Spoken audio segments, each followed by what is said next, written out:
A S Mojumder CHIROPRACTIC বলো। মোহাম্মদ আসলাম, বাড়ি 2500। আমার এখানে আসে 3 দিন আগে। আমরা এর আগের ভিডিওতে বলেছিলাম আমাদের 3 দিন চিকিৎসা দেওয়ার পর আরেকটা ভিডিও দিব, ঠিক আছে? 3 দিনের মধ্যে ছিল সমস্যা ছিল হিপ জয়েন্ট 2+ ছিল, কিন্তু তার চিকিৎসা করো যে সব কোমরে এবং যত জায়গায় সে ঢাকা শহরে কত জায়গায় চিকিৎসা করছো, অনেক জায়গায় চিকিৎসা করেছে, সব চিকিৎসা করেছে কোমরে এবং আকুপাঞ্চার করে তার পাটাই বসাই দিছে। কিন্তু আমরা এই 3 দিন চিকিৎসা দেওয়ার পরে তোমাকে কি করতে দিছি বলো? আমাকে 7 তলা দিছে দৌড়ে ওঠার জন্য, নামার জন্য 7 তলা পর্যন্ত, বাইরে দৌড়ানোর জন্য, হাঁটার জন্য, উঠার জন্য, বসার জন্য। তুমি কি কি করো? বসে নিচে বসে দেখো, দেখো নিচে বসে। বসলে অনেক সমস্যা হতো, এখন আমার মতো অনেকই সামনে ঝুঁকো, পুরো ঝুঁকো,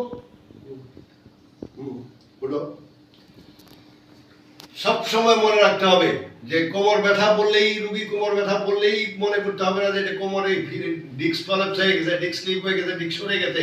এমআরআই রিপোর্টে দেখা যায় S1 L45 ডিস্ক প্রলাপস। তো সুতরাং ডিস্ক প্রলাপস বলা হয়েছে, যেখানে ডিস্ক স্লিপ বলা হয়েছে, ডিস্ক সরে গেছে বলা হয়েছে, ডিস্ক স্লিপ বলা হয়েছে, নার্ভে চাপ দেওয়া হয়েছে বলা হয়েছে। আসলে সত্যিকার অর্থে তার হিপ জয়েন্ট খারাপ। তো হিপ জয়েন্ট 2+ ভাগ্য ভালো, 4+ না করে আমাদের কাছে চলে আসে। আমরা 3 দিন চিকিৎসা দেওয়ার পরে ওকে 1 সপ্তাহ ছুটি দিতেছি।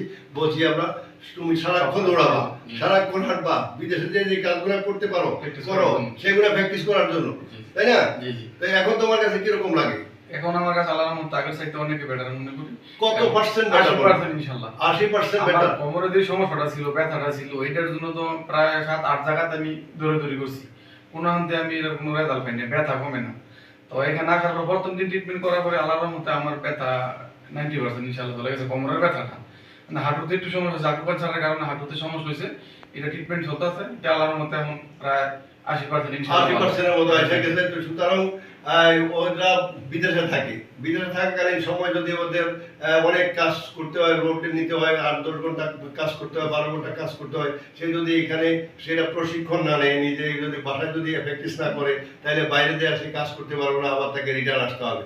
তো সুতরাং আমরা সেই ক্ষেত্রে সে যাতে রিটার্ন আসতে না হয়, তাকে বলছি যে 1 সপ্তাহ পর্যন্ত তুমি শুধু দৌড়াবা, হাঁটবা, বসবা, উঠবা, যত ধরনের কাজ আছে সেটা দিয়ে নামাজ পড়বা, যা কিছু আছে সবই করবা, করে 1 সপ্তাহ পরে এসে আমাদেরকে রিপোর্ট করো।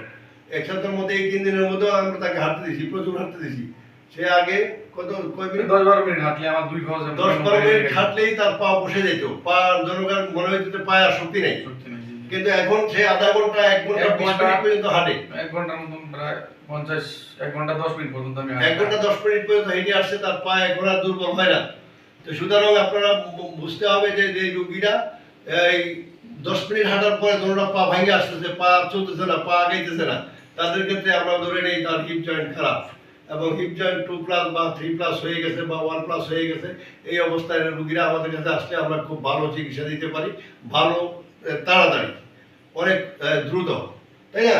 যেমন আমার এখানে খরচ কিরকম? খরচ তো আগের তুলনায় অনেক কম। না, তুমি এতদিন যে লাখ লাখ টাকা খরচ করলা, আর এখানে আসার পরে তোমার কিরকম খরচ হইলো? খরচ কি প্রতিদিন প্রায় 3 দিনে 9000 টাকা খরচ হলো। 3 দিনে 9000 টাকা খরচ হলো। 9000 টাকা খরচের মধ্যে দিয়ে আসে এখন না ওদের তুলনায়, ওখানকার তুলনায় এখানে কি অবস্থা? ওইখানে তো কোনো ট্রিটমেন্ট হইতো না স্যার। আচ্ছা, ওখানে কোনো 10 দিন থেকে আমি থেরাপি নিলাম, আমার আর 10 দিন থেকে টাকা তো গেছেই প্রায় 35,000 টাকার মতো গেছে 10 দিনে, কিন্তু পা তো আমার একবারই একবারে দিছে। পাড়া তারা আরো আকুপাঞ্চার করে তার পায়ের বারোটা বাধা দিচ্ছে। আমার পায়ের সমস্যা ছিল না। আকুপাঞ্চার যারাই করেন না কেন, প্রশিক্ষিত আকুপাঞ্চার ছাড়া আকুপাঞ্চার করা ঠিক নয়। আকুপাঞ্চারের সুইগুনা যদি প্রত্যেকদিন নিজের গুণা বদলানো না হয়, তাহলে রোগী অন্য রোগে আক্রান্ত হইতে পারে। তো সুতরাং আপনারা এই আকুপাঞ্চারের ক্ষেত্রে প্রত্যেকটা রোগীর সুই আলাদা ব্যবহার করতে হবে, এটা হলো নিয়ম, আইন। তো সুতরাং এই অবস্থায় আপনাকে কেউ কারো যেন এই ধরনের ক্ষতি না হয় সেটা আমরা চিন্তা করি। তুমি খুশি তো? জি ইনশাআল্লাহ। আচ্ছা, আমার রোগী খুশি থাকলে আমরা খুশি, সবসময় খুশি। খোদা হাফেজ।